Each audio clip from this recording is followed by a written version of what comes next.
Good day to each and every one of you. Our topic is all about effective interdepartmental communication. So first, let's talk about the introduction. Effective communication plays a pivotal role, which means very important in delivering hospitality to guests. The relationship of the room division manager develops with the other department directors and their employers are vital to gathering information for guests. Developing positive personal relationship is part of the communication process, but it cannot be relied to ensure that accurate and current information has been relayed. So, interdepartmental communication is the process of sharing information between different business groups. Regardless of how many employees business has, communication among employees helps to ensure the business runs seamlessly. Interdepartmental communication increases productivity, helps to avoid confusion, and builds trust. And next is interaction with other departments in the hotel.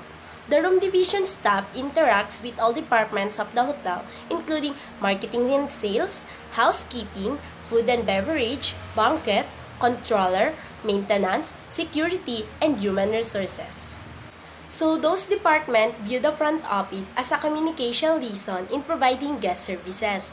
Each of the department has a unique communication link with the front office staff. Next is marketing and sales department. The marketing and sales department relies in the front office to provide data on guest histories, details concerning each guest visit. In marketing and sales department, the guest history is valuable resource for marketing and sales, which uses the guest registration information to target market campaign, develop promotions, prepare mailing labels, and select appropriate advertising media. Marketing and sales and communication for the hospitality industry is a complex field of study that places high demands on the hospitality marketing professional. So for my last topic is housekeeping department. Housekeeping and front office communicate with each other about housekeeping room status and report of availability of the rooms for immediate guest occupancy. They also communicate closely with the maintenance or engineering department. As the housekeeping staff sees different types of maintenance issue while cleaning the rooms, the housekeeping staff shall report it to the maintenance team for rectification or replacement. Housekeeping department uses standard room status codes in housekeeping, and these are occupied, complimentary, stay over, D&D or what we call do not disturb, sleep out, skipper, sleeper, OOO or out of order, lockout, DNCO or did not check out, due out, check out, late check out, early check-in, and vacant and ready. That's all for my report, and here is Miss Vega to tackle more about different departments of hotel.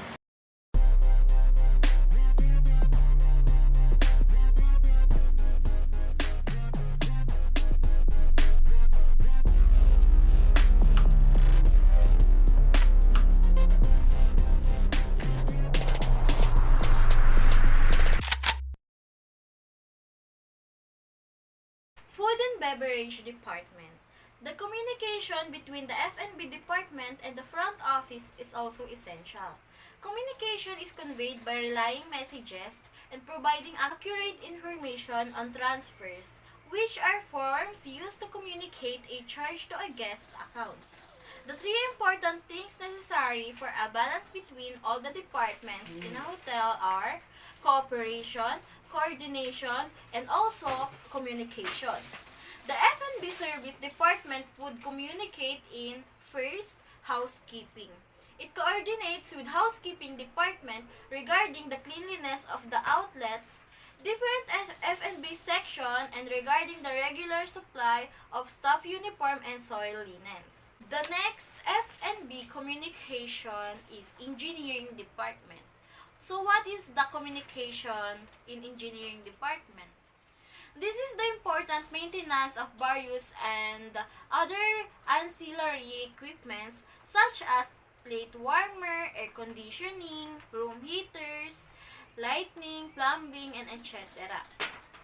Then the communication of F&B department to front office. Also, communication activities include reporting predicted house counts, an estimate of the number of guests expected to register based on previous occupancy activities.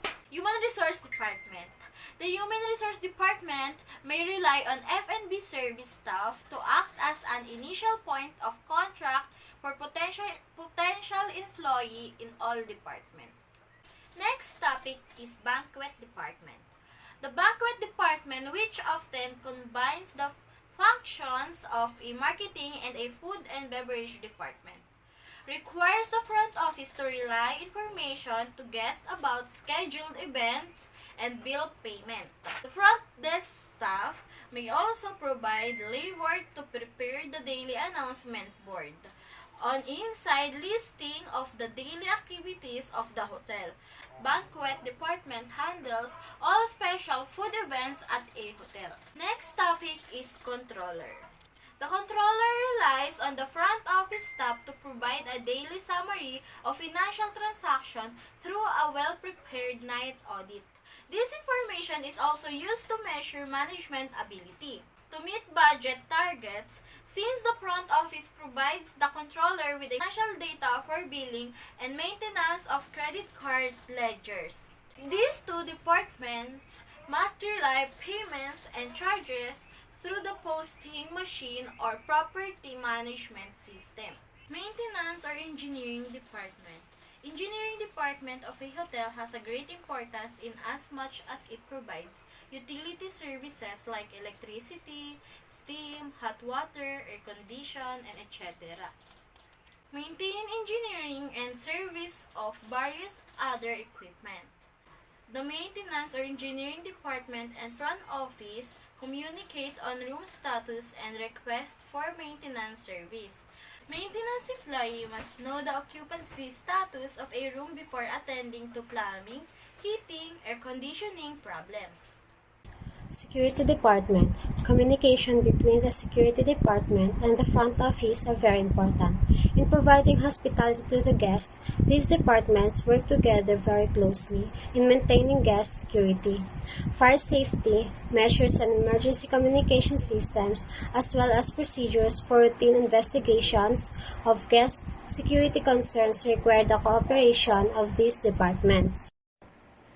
The following responsibilities are usually assigned to hotel security are perform surveillance, escort people in or out of the hotel, maintain order, report to supervisor and manager, investigate disturbances.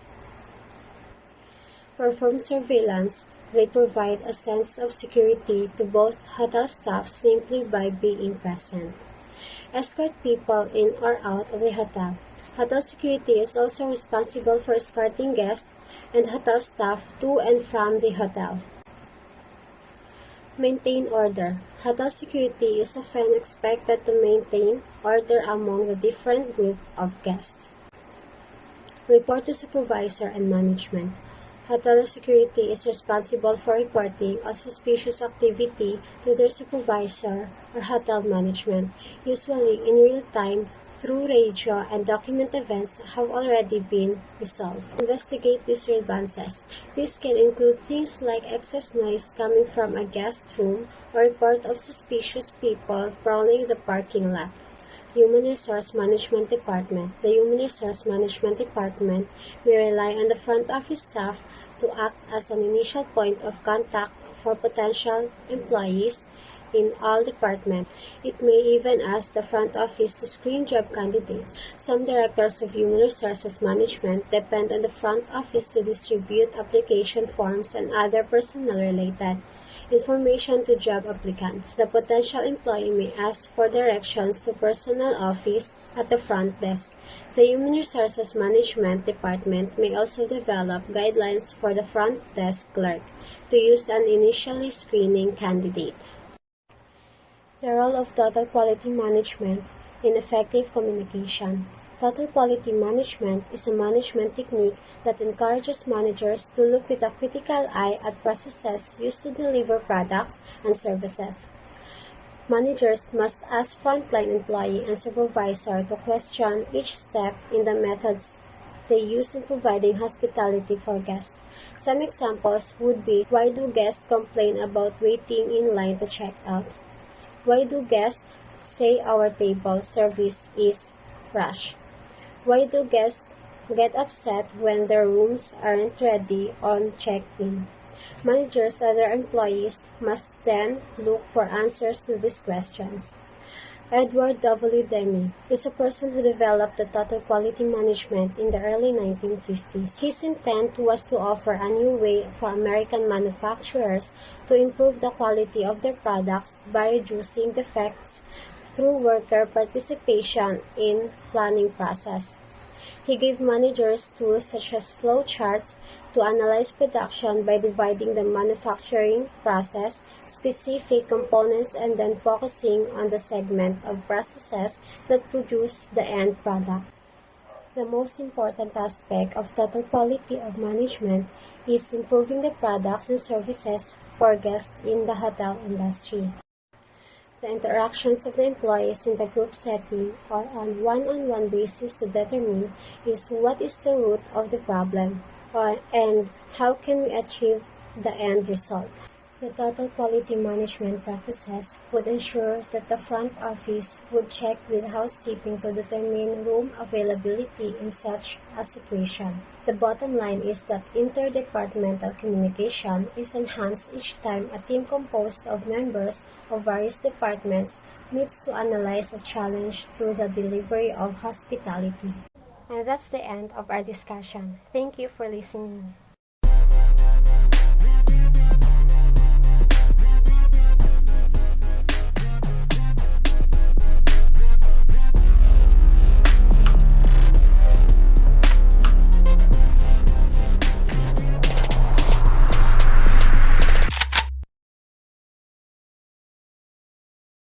Clap.